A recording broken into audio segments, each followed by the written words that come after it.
各位同學，今日呢就會同大家溫習第8課香港嘅經濟表現。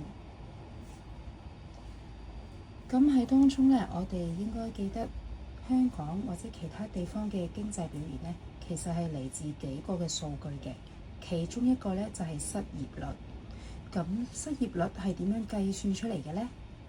根據呢條嘅公式，失業人口做分子，勞動人口做分母乘翻100%呢，就會係失業率。好，咁呢一個地方呢，其實佢嘅勞動人口呢，並唔係淨係做嘢嘅人㗎喎，而係計算埋呢有一啲係有能力工作，雖然當中呢佢只係兼職或者呢係全職或者係自僱人士，都係包括在內嘅。所以如果呢度有兩個數據，我哋應該點樣放上去呢條公式呢？第一件事，失業人口呢就要擺喺分子嘅。由於我哋呢個係失業率，所以失業人口擺喺分子呢就係理所當然嘅。但係分母又點呢？由於個分母係勞動人口，頭先講過啦，勞動人口呢其實係由失業人口再加埋就業人口組成嘅喎。咁所以喺呢一度呢，就係將兩個數，即係100加3100呢做分母，而計出嚟嘅答案呢就會係3.2%嘅。再提多一次，分子呢會係失業人口，因為呢一條係揾失業率，而分母呢就會係失業人口再加埋就業人口兩個數一次過呢擺喺分母嘅，咁樣呢先會計到個失業率。而一個地方嘅失業率呢，其實正正就係反映翻嗰個地方嘅經濟係好啊定係唔好嘅。如果經濟好呢，自然就需要請多啲人啦，咁個失業率呢就會下降。如果經濟唔好呢，咁佢就唔需要請咁多人咯喎。原因就係可能有啲嘅公司呢，佢都需要削減人手啦，咁一個失業率呢就會上升。所以失業率嘅高低呢，就可以反映一個地方勞動市場嘅情況，亦都可以反映經濟表現啦。而另一個數據呢，去睇返嗰個地方嘅經濟好唔好呢，就係通貨嘅膨脹率，亦即係通脹率啦。咁我哋而家又講下點去計算呢個通脹率或者係通縮率呢？我哋望下呢條公式先。你會留意翻分母啦，分母呢係去年度嘅消費物價指數，而分子呢就係將本年度嘅物價指數減翻去年嘅物價指數，乘翻100% 之後，如果你發現係正數呢，就係通貨膨脹，但係負數嘅話呢，就係代表通貨緊縮。咁我哋試下呢，留意翻。如果一個地方經濟好嘅話呢，其實當地嘅居民呢，可能都會願意購物啦，以至到呢個物價會上升。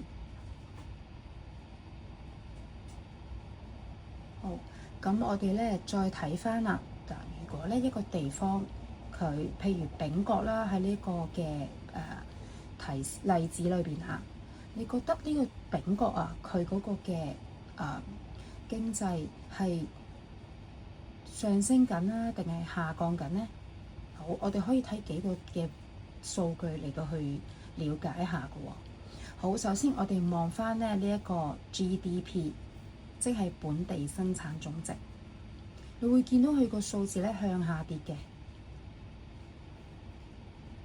咁即係話呢，佢嘅經濟狀況呢，可能呢就一路衰退緊啦。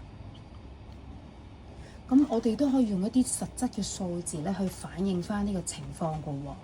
好，我哋見到呢條公式，人均本地生產總值，咁就係我哋望翻啦。首先我哋要知道嗰個地方嘅本地生產總值啦，就好似呢個事例咁樣，佢個數據咧係4500000啦。但係由於係人均嘅關係啊，所以咧佢係需要除返總人口嘅。